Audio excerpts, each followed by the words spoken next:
રેસીપીમાં આપનું સ્વાગત છે। આજે આપણે શીખીશું રવાના ઢોકળા। આ ઢોકળા બનાવવા ખૂબ જ સહેલા છે। ઘરે કોઈ મહેમાન કે ગેસ્ટ આવવાનું હોય ત્યારે આ ઢોકળા આપણે ઇન્સ્ટન્ટ બનાવીને ખવડાવી શકીએ છીએ।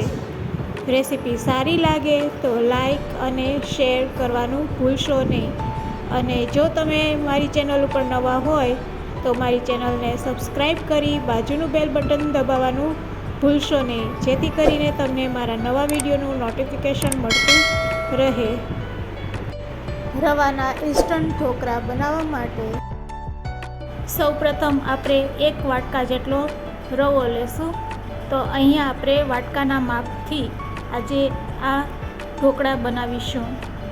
રવો એડ કર્યા પછી રવાના અડધા માપ જેટલું હવે આપણે દહીં એડ કરશું।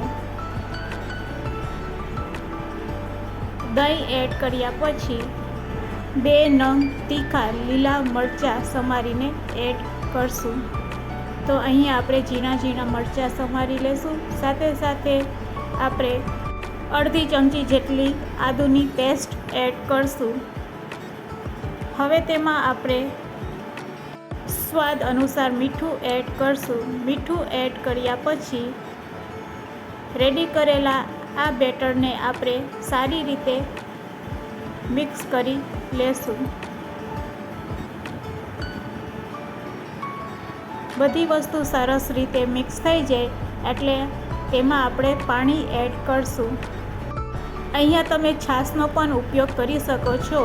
જો તમારે દહીં એડ ન કરવું હોય તો તમે છાશ લઈ શકો છો। જેટલી ક્વોન્ટિટીમાં આપણે પાણી પ્લસ દહીં એડ કરેલ છે તેટલી જ ક્વોન્ટિટીમાં તમારે છાશ લેવાની।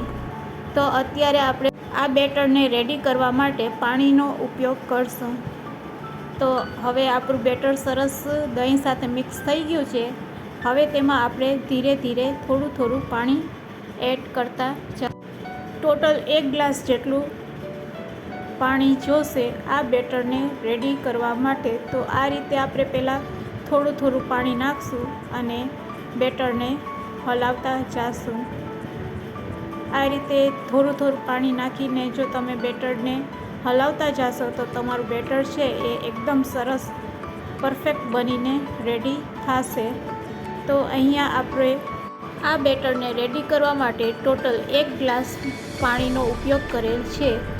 જેટલી ક્વોન્ટિટીમાં રવો હતો તેટલી જ ક્વોન્ટિટીમાં આપણે પાણી લીધેલ છે। હવે તેને આપણે 10 મિનિટ આ રીતે પ્લેટથી ઢાંકી અને રેસ્ટ આપીશું। તમે અડધી કલાક કે કલાક પણ આ બેટરને આ રીતે ઢાંકીને રેસ્ટ આપી શકો છો। ઢોકળા સાથે ખાવામાં મજા પડતી એવી ગ્રીન ચટણી બનાવવા માટે આપણે કોથમીર, ફુદીનો, મરચાં, દાળિયા અને થોડા આદુના ટુકડા એડ કરશું। 1 ચમચી જેટલો લીંબુનો રસ એડ કરશું।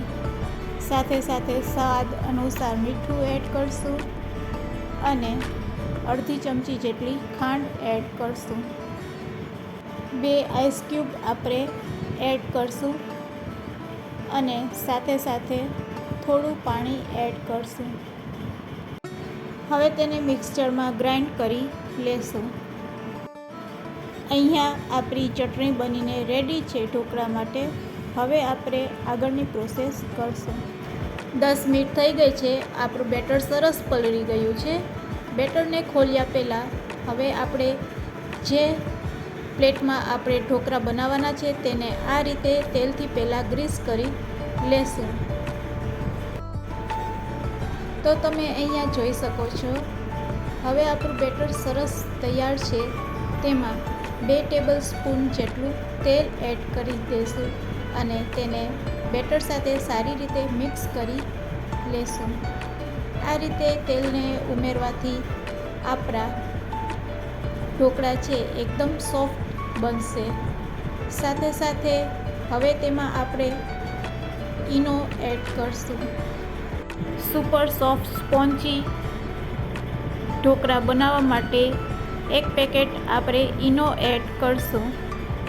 ઈનો એડ કર્યા પછી આપણે આ બેટરમાં પાણી જરા પણ ઉમેરવાનું નથી, એ વાતનું ખાસ ધ્યાન રાખવાનું. આ રીતે એક ડાયરેક્શનમાં તેને ફેટી લેશું. તો અહીંયા ઢોકળાનું બેટર રેડી છે અને આપણે ગ્રીસ કરેલી પ્લેટ પણ રેડી છે. જ્યારે આપણે આ પ્રોસેસ કરતા હોય ત્યારે ગેસની ફ્લેમ ચાલુ કરી આપણે સ્ટીમરમાં પાણીને બોઇલ કરવા મૂકી દેશું. બેટરમાં ઈનો એડ કર્યા પછી આપણે તરત જ આ ઢોકળા બનાવવાના હોય છે. તો હવે આપણે અડધું બેટર છે એ તેલથી ગ્રીસ કરેલી પ્લેટમાં લઈ લેશું અને તેને આ રીતે ચારે બાજુ હલાવી અને બેટરને પ્લેટમાં પાથરી લેશું. ઉપર થોડું લાલ મરચું પાવડર સ્પ્રિંકલ કરશું. આ બાજુ આપણું સ્ટીમરમાં પાણી પણ સરસ ગરમ થઈ ગયું છે. જ્યારે પણ ઢોકળા બનાવો ત્યારે પહેલાં પાણી આ રીતે ઉકળી જાય પછી તમારે પ્લેટને સેટ કરવાની, જેથી કરીને આપણા ઢોકળા છે એ એકદમ સુપર સોફ્ટ બનીને રેડી થશે. હવે તેને હાઈ ફ્લેમ ઉપર આ રીતે ઢાંકીને સ્ટીમ કરી લેશું. 5 મિનિટ થઈ ગઈ છે તો આપણે ઢોકળાને ચેક કરી લેશું. જ્યારે પણ ઢોકળા ચેક કરવા હોય ત્યારે આ રીતે આપણે ચાકુનો ઉપયોગ કરશું. બેટર એમાં ચોટે નહીં તો આપણા ઢોકળા રેડી. અહીંયા આપણા ઢોકળા રેડી છે. તેને 10 મિનિટ માટે ઠંડા થવા દેશું. 10 મિનિટ પછી આ રીતે આપણે ચાકુની મદદથી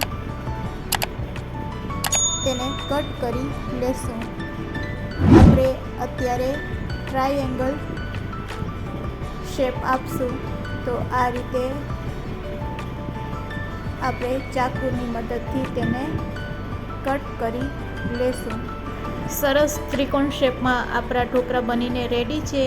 હવે ઢોકળાની ઉપર આપણે વઘાર કરીશું. તો તેના માટે આપણે વઘાર કરવા માટે હવે આપણે થોડું તેલ લેશું. તેલ ગરમ થઈ જાય એટલે તેમાં આપણે 1 ચમચી જેટલી રાઈ એડ કરશું. રાઈ સરસ ફૂટી જાય એટલે ગેસની ફ્લેમ બંધ કરી ચપટીક હિંગ નાખશું અને સાથે સાથે લીમડાના પાન.